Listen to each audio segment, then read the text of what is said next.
Hola,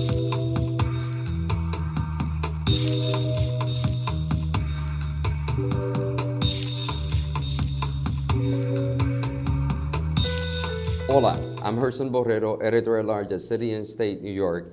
We're still in San Juan, Puerto Rico, actually in an area called Ocean Parkway. We're in a villa that City and State has been using for most of our staff here. We want to welcome again to City and State a person who all of you know in New York, and actually she's gone beyond the boundaries of the city of New York, Melissa Mark-Viverito, who is actually a city council member, but in an important role, never held by, first of all, a Puerto Rican, especially a woman. Melissa, thanks for being with us. Gracias, a pleasure. It's good to see you again. It's good to talk to you because I think that in our live stream, we didn't really get a chance to talk about the many things that happened in the past few days at Somos. You're familiar with what happens at these conferences. Is there anything different other than the fact that, of course, the focus was on the debt crisis, the healthcare inequities that are suffered by our homeland, our island nation. What was the takeaway from here? What should be the takeaway with regards to the financial debt crisis, parity in healthcare, and how does Somos and you as a legislator, even though these are New York State legislators, what ways are you finding that you can impact this, and what have you done already? I think that the Chairman Marcos Crespo, really wanting to focus this conference around a reality that we're going through here on the island. This conference is always hosted here in Puerto Rico, but right now with the challenges that Puerto Rico is facing, it really is shedding light in a different way. It's really highlighting and putting greater attention. I think it was really important for that focus to be about the crisis. We have a lot of state legislators, probably greater representation than we've had in over years. We also have representatives from other states, not just New York, that are here. A large number of us went to the march that happened a couple of days ago, where it was probably between 75 to 100,000 people came out to the streets. Large contingent of representatives from New York in particular, with the governor, with the mayor being there, as well as myself and other city-wide officials. So it really has brought a lot of attention in highlighting that there is an important need to build solidarity beyond the Puerto Rican community as well. That the way that we're going to move ahead and put pressure on Congress and get things done is with the support of the communities that live outside of the island and beyond the Puerto Rican community. So I think that that's what we're highlighting. It's been really successful. I think there's been a larger attendance at this event than I've seen in other years. And it's been very focused, trying to really make sure that we figure out how to maximize and leverage the power that we have as legislators. Interesting that you mentioned the amount of people there, which is, you're right, those figures are possibly 75,000. The biggest march that I can remember in the history of Puerto Rico was to get the Navy out of Vieques here on the island, 150,000 strong at that point. It was across the board, every sector was involved. This time the main organizer, Dennis Rivera, who's a New Yorker, just like you, from Puerto Rico, and like me, gone there and done the job that needs to be done. There was a passionate aspect to that. In your role, I remember then, as an activist, the role you played, the diaspora played, you have an advantage that you were an activist, you protested, you did everything you could, but you also pressured elected officials. Yes. Sometimes, in your new role, you know what happens at that end, and it becomes a little impatient.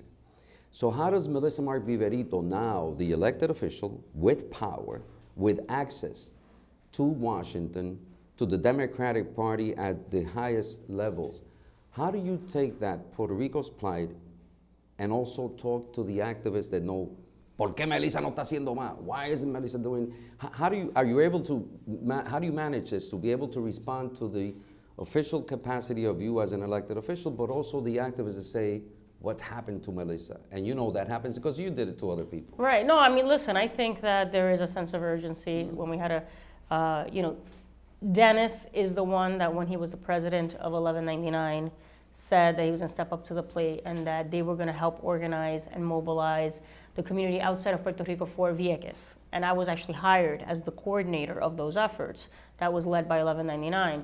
We're in a similar situation now. We need to have a national coordinator. We need those efforts to be housed somewhere, whether it's in the labor movement or in another sector.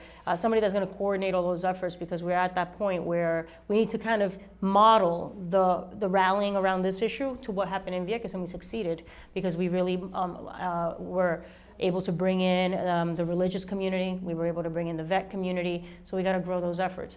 And so I know that experience, and I hear Dennis talking that we have to build that kind of movement once again.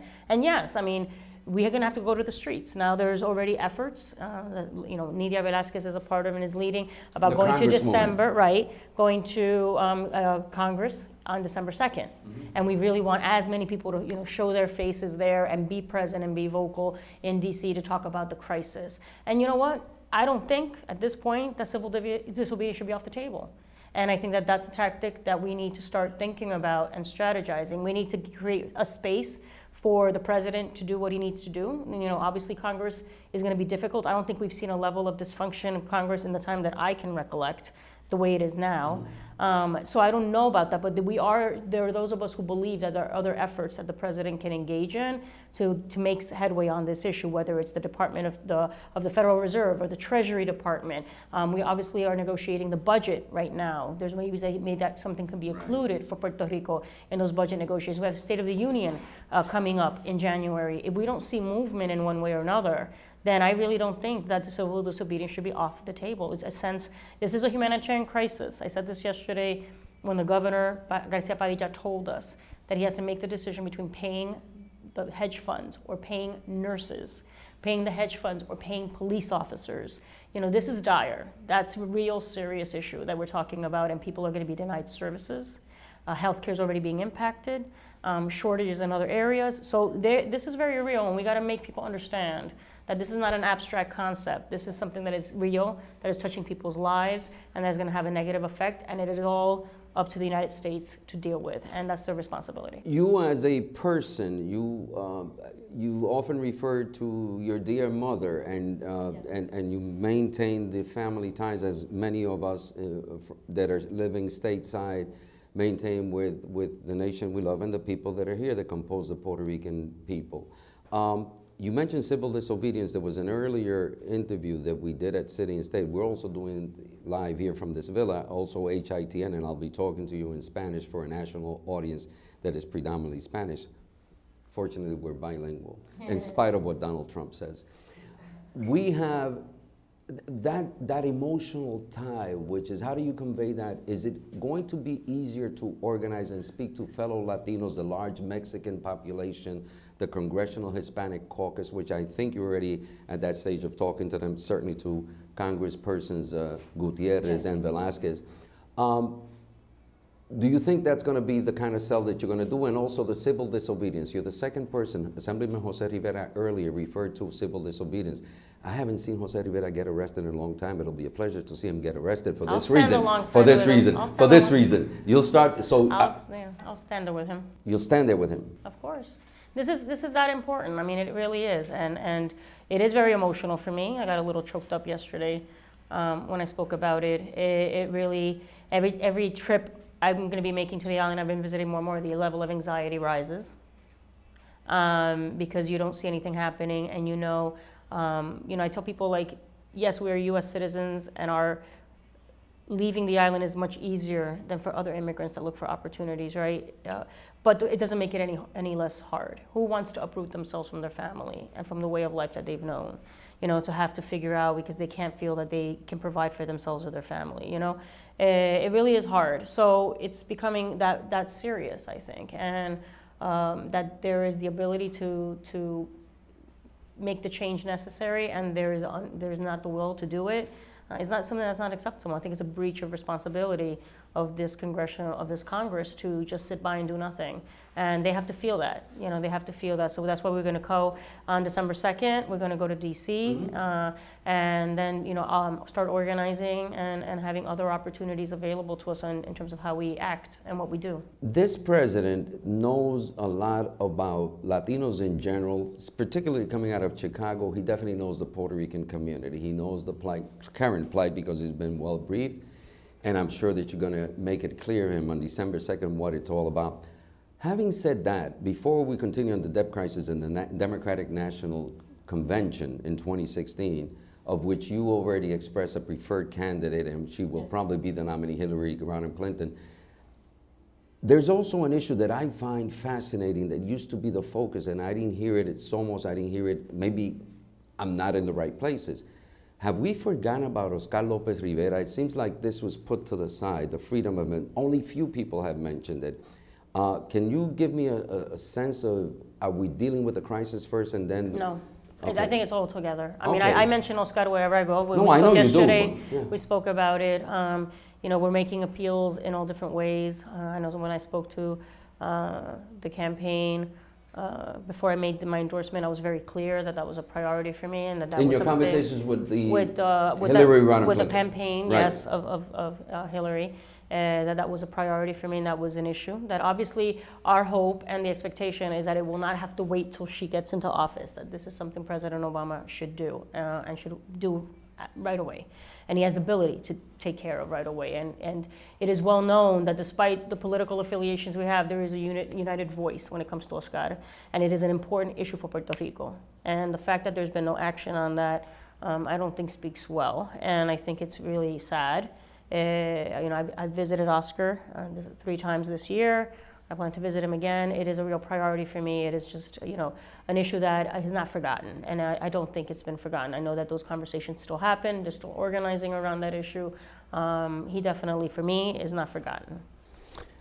New York City, New York State, let's position ourselves there. There's some local issues that you will be dealing with affordable housing, a progressive government as defined by yourself, but also the mayor, who is the mayor now. Is New York really this? I'm trying to define progressive nowadays. It's, you know, labels change. You know, it's also generational. So forgive me, I'm getting older, and I've seen these things. Does the progressive mean that people are going to be priced out of an affordable housing market? I was, you know, just the sense that I get is we had an assemblywoman from the Yonkers, and we actually asked her about that, and she says that Yonkers is becoming the 6th borough of New York City. People who are, and people like you and me that cannot afford to speak Spanish, are struggling, are doing this thing, and we know who those people are. You represent them in your district. What should we be concerned? What's the agenda going to be back in terms of New York City and what you're going to do with your colleagues, and emphasizing to the mayor? Look, to me, progressive is looking at how can we ensure that government, because I believe, obviously there's those, Republicans in particular, who don't think government has a responsibility unless it helps their bottom line and their profit in the pocket, because we're talking about tax cuts, that's what they believe in. But that government needs to work for the greater good, which is the vast majority, you know, of those that live in this democracy.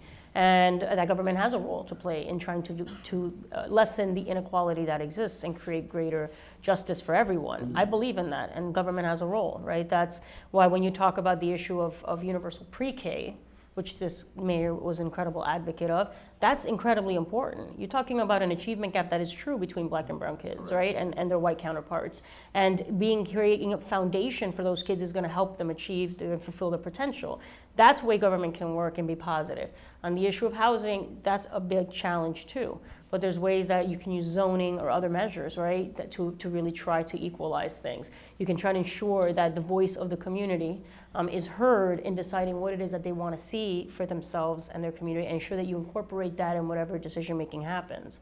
I'm going through a process in El Barrio in East Harlem right now where we're going through a community visioning process. Not even, we heard that the mayor has an interest in possibly rezoning East Harlem, but there was no question about, well, what does the community feel about this? So even without there being an application, we're nowhere near that at the point, I engaged in a visioning process that's already 6 months, that we've been going into the communities.